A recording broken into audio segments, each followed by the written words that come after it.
My parents said my daughter was a ghost, so I destroyed their lives. I knelt in the snow, the icy crystals biting at my knees through my thin jeans.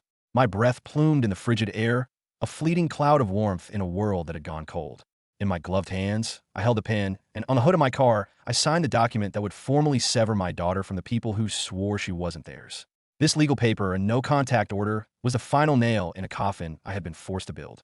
My little Maya, my beautiful, vibrant girl with her gappy-toothed smile and an obsession with paper kites, was nothing to them. An inconvenience. A ghost. My parents, Karen and Paul, the very people I had financially propped up for years, had spat in my face and declared my child non-existent. Now, their carefully constructed world is unraveling, stripped of the comfort I provided and the reputation they so desperately clung to. You'll never guess what they did to dig their own grave. It's a masterclass in self-destruction. For the last 9 months, my life had been a monotonous treadmill of keeping them afloat. Every single Friday, without fail, I would open my banking app and transfer $600 into my parents' account. It was an automatic, soul-crushing ritual. 9 months of funding their existence, no questions asked.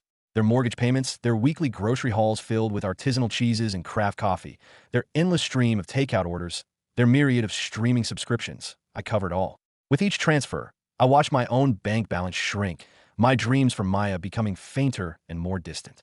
The better preschool across town, a simple weekend trip to the lake, even just a savings account for her future, all of it was being siphoned away, dollar by dollar, into the black hole of my parents' entitlement. I told myself it was temporary. I repeated it like a mantra. They'd hit hard times, a bad investment had wiped out their savings, or so they claimed. I was their son.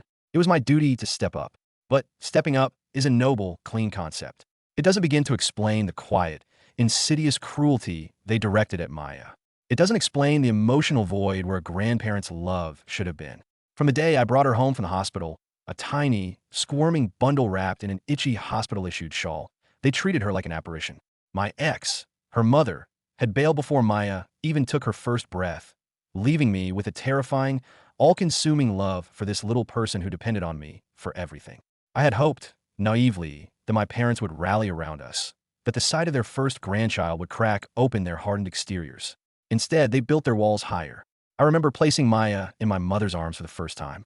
Karen held her stiffly, like she was handling a fragile, unwanted piece of glass. Her arms were rigid, her eyes fixed on a point on the wall, just over Maya's head. There was no cooing, no gentle rocking, just a tense, unbearable silence. My father, Paul, was even worse. He would barely glance in Maya's direction. If she cried, he would scowl and mutter something about how she reminded him of her mother. The insinuation was clear. Maya was a living symbol of my failed relationship, a burden I had brought into their lives. I thought time would heal it. I thought a child's unconditional love could melt even the most frozen hearts. I was so devastatingly wrong. Maya's world was small but vibrant. Our cramped apartment balcony was her kingdom, a place where she would chase shimmering soap bubbles in her scuffed red boots, her laughter echoing louder than the constant guilt that was gnawing at my insides. She was 6 years old, a whirlwind of relentless curiosity and beautiful chaos, with a heart far too big for the quiet pain I was trying to shield her from. I would watch her meticulously color in her drawing books, her tongue sticking out in concentration, and my chest would tighten with a fierce, protective love. I knew I was pouring my life, my resources, my future, into 2 people who wouldn't even acknowledge her existence. The financial drain was one thing, but the emotional cost was immeasurable. Every Thursday, I would place their online grocery order. It became a source of bitter irony. I'd scroll through the pages of organic produce, imported cheeses, and expensive cuts of meat, adding them to their cart while my own fridge contained the basics to get Maya and me through the week. They would post pictures of their elaborate meals on Instagram with smug captions like, "Life's good when you treat yourself." Meanwhile, I was skipping my morning coffee run to make sure Maya had a new winter coat that actually fit. The tension wasn't in loud, explosive fights. It was in the silences, the pauses that hung heavy on our phone calls. It was in the way Karen's voice would turn brittle and sharp whenever I asked if they'd like to stop by for a visit. "We're just so busy, dear," she'd say, a lie so thin it was transparent. It was in the way Paul's emails, always brief and transactional, would end with a casual, "Could use a bit more this month for the car payment." The resentment built inside me like frost on a window pane, slow and creeping, until the view of them as my loving parents was completely obscured. But still I hoped. A pathetic, desperate part of me clung to the belief that one day they would show up. One day, they would finally see her. Then came Maya's 6th birthday. It was the day the frost shattered the glass. She had been looking forward to it for months, chattering endlessly about the unicorn cake she wanted and the friend she'd invited from her kindergarten class. She wore a bright yellow sundress, a splash of sunshine against the gray backdrop of our lives, her ponytail swinging like a pendulum as she danced around the living room. I had spent hours transforming our tiny balcony into a magical wonderland, stringing paper lanterns and colorful streamers from the railing, nearly breaking my neck balancing on a wobbly kitchen chair. I wanted to give her a perfect day, a day so full of joy it would leave no room for disappointment. But as the afternoon wore on, I saw her little face, peeking past the sliding glass door every few minutes, her eyes wide with a hopeful anticipation that broke my heart. "Are Nana and Papa coming, Daddy?" she asked, her voice as soft and fragile as a snowflake. I forced a smile, my insides twisting into a tight knot. "Maybe, kiddo. We'll see." But I knew. I had emailed them the invitation 2 weeks prior, a cheerful, brightly colored EV with a picture of Maya holding a balloon. I'd even followed up with a text message. The response was a wall of silence, a sharp, icy dread that confirmed they were going to let her down. Again, the party was a blur of happy chaos. The small apartment filled with the squeals and laughter of 6-year-olds. They tossed confetti in the air, played games with a manic energy, and devoured the unicorn cake. A neighbor, a kind woman named Mrs. Gable, helped me pour lemonade and manage the whirlwind of children. Through it all, I watched Maya. Her glances toward the front door never stopped. Each time the elevator dinged in the hallway, her head would whip around, her hopeful expression dimming a little more with each passing moment. By nightfall, the last guest had gone home, leaving behind a trail of cake crumbs and discarded party hats. I found Maya sitting on the front steps of our apartment building, her yellow dress smudged with purple icing, her shoulders slumped in defeat. "They didn't come," she whispered to the concrete, the words barely audible. I knelt beside her, my own throat thick with unshed tears, and promised her extra hot cocoa with marshmallows tomorrow. My voice broke on the last word. Later that night, with Maya asleep in her bed, the apartment was eerily quiet, save for the rhythmic hum of the old radiator. I sat on the couch, the festive decorations now looking sad and garish in the dim light, and stared at my phone. I scrolled back through my emails to one from Karen, sent that morning. The subject line was blank. The body of the email contained 5 words: "Happy birthday to Maya from us." No call, no card in the mail, no explanation, just a cold, perfunctory message that felt more like an insult than a greeting.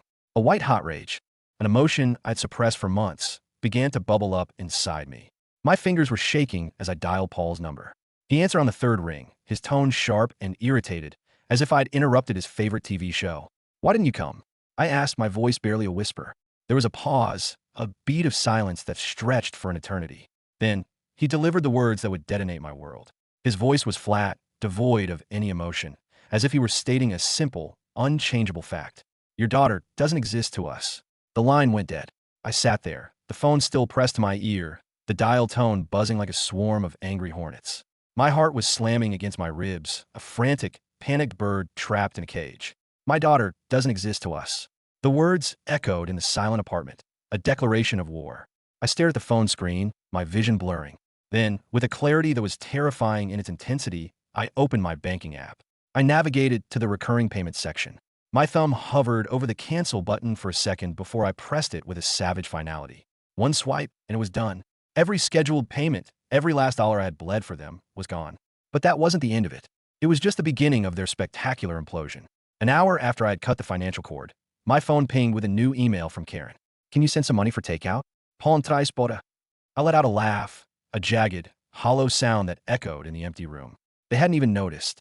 The entitlement was so deeply ingrained that the possibility of the money not being there hadn't even crossed their minds.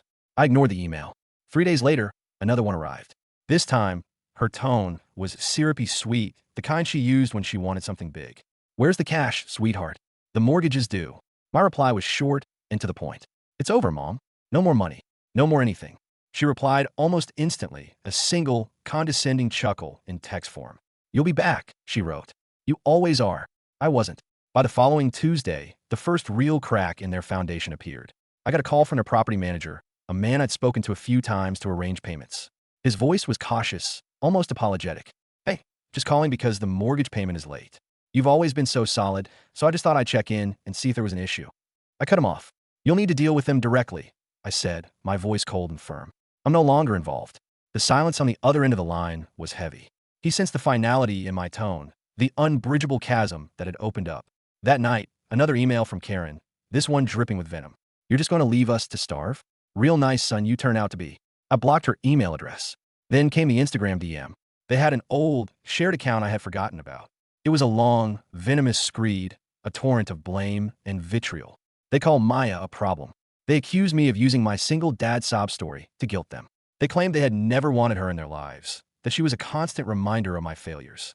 They wrote about her as if she were a debt they refused to pay. Reading their vile words, my stomach churned with a mixture of rage and disgust. I needed to talk to someone who would understand, someone who knew them. I called my brother, Lucas. He lived in Oregon with his partner, and while we weren't super close, we were allies in the dysfunctional landscape of our family. I told him everything. The years of quiet neglect, Maya's heartbreaking birthday, Paul's monstrous words, the financial cutoff, their hateful messages. When I finished, Lucas was quiet for a long time. Then he said, his voice heavy with a weariness I knew all too well, I've been sending them money too. My breath hitched in my chest. He'd been covering their internet and gas bills, wiring them a few $100s every month. He'd been doing it for the same pathetic reason I had, hoping that if we just gave them enough, if we just made their lives easy enough, they would finally find it in their hearts to love Maya.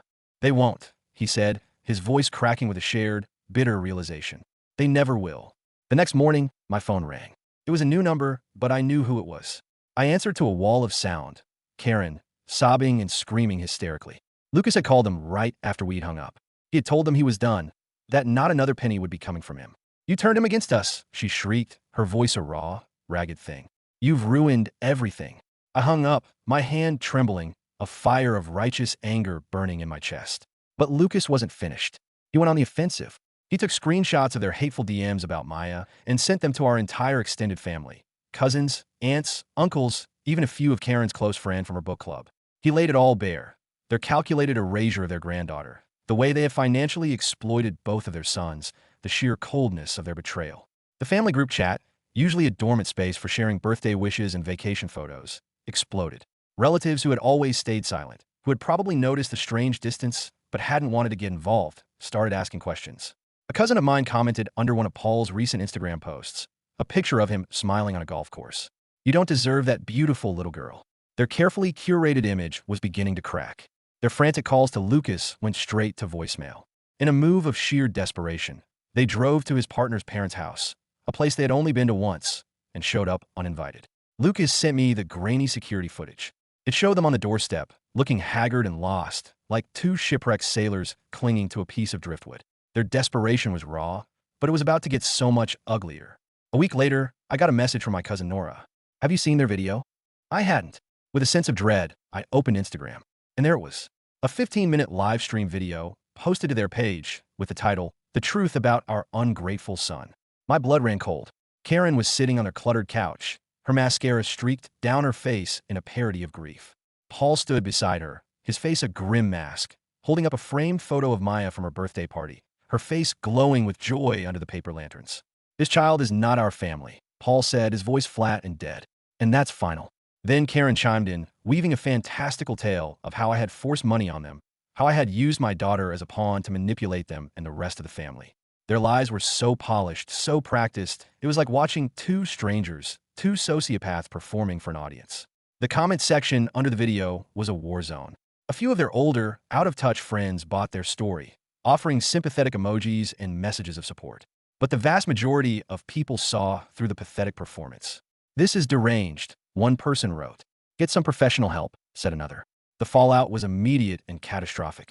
Their property manager, who had apparently been sent a link to the video by a disgruntled neighbor, immediately canceled their lease agreement, citing a violation of their community's conduct clause. The manager of their local grocery store called me, flustered and apologetic. Karen had apparently caused a massive scene when her debit card was declined, screaming at the teenage cashier and accusing the store of conspiring against her. Someone had filmed the entire meltdown, and the clip quickly made its way to a local subreddit, where it was gleefully linked to their unhinged Instagram rant. Her book club formally kicked her out. Their social world, the one they had so carefully constructed on a foundation of my money and their lies, was collapsing around them, and they were the ones who had lit the fuse. But the final, devastating blow came from an unexpected source, my great-aunt Ruth. At 82, Aunt Ruth was the matriarch of our family, a woman of few words, each one carved from stone. She had stayed silent for years, watching the dysfunction from the periphery. The video was the final straw. She wrote a letter, a single, powerful page and mailed a copy to every single member of our extended family. She quoted their vile words from the video verbatim. "You disown a child," the letter concluded, her elegant script a damning indictment. "You are no longer family." Karen sent me a photo of the letter, crumpled and tear-stained, with a single, pathetic line scrawled underneath. "Hope you're satisfied." I wasn't satisfied. I wasn't vengeful. I was free. I signed a no-contact order in a quiet lawyer's office, the scent of old paper and stale coffee hanging in the air. Maya sat beside me on a plush chair, diligently coloring in a picture of a unicorn, blissfully unaware of the profound weight of the document I was signing. My parents are gone from my life now. Not dead, but erased. And in their absence, life has bloomed. Maya's smiles are brighter, her laughter louder and more frequent. We're building something new, a life surrounded by the family that remained, the ones who see her, who love her, who celebrate her existence. My brother and his partner visit often. My cousins call just to chat. Aunt Ruth sends Maya a new book every month. They chose control over love, pride over connection. Now they are alone, adrift in a sea of their own making, their lies exposed, their bridges turned to ash. I don't hate them. I don't miss them. I just wonder, sometimes in the quiet moments after Maya has gone to bed, if they could have loved her, if they had just tried.